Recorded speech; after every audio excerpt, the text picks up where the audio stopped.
La langue écrite évolue certainement moins vite que la langue parlée, mais elle évolue quand même. Pendant longtemps, on a pensé que l'écrit était réservé à un niveau de langue très correct.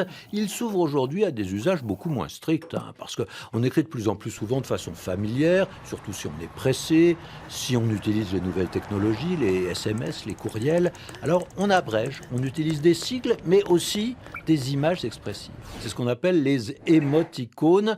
On dit parfois smiley quand on accepte l'anglicisme. Alors, émoticône, le mot est un peu long, il fait savant, mais il évoque deux idées principales, une émotion, émo, et une image, icône. Le mot icône évoque une représentation. On a mis un accent circonflexe sur le haut pour ne pas avoir l'air de l'emprunter à l'anglais, mais même si les anglicismes font peur, on sait bien que c'est l'icône informatique qui est derrière. L'icône informatique, ce petit signe qui apparaît sur un écran d'ordinateur. Mais l'émoticône, c'est différent. Il ne s'agit pas d'un bouton qui actionne une fonction quand on clique dessus, mais c'est un signe. On va le lire.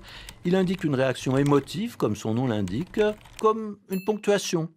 Non pas la ponctuation qui rythme la phrase, qui lui donne son allure, mais une ponctuation expressive qui multiplie les émois. L'émoticône peut servir par exemple de réponse. On peut écrire uniquement une émoticône pour montrer un enthousiasme, une perplexité, un refus, une colère. Est-ce que tu veux dîner avec moi ce soir? Et on envoie un visage avec un sourire et un clin d'œil.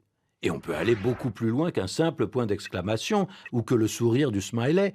Un cœur brisé, un feu vert en disent beaucoup plus long qu'un long discours et les invitations sont très compréhensibles. Un café fumant, un ballon de rugby, une guitare, on est entre le mot et l'image.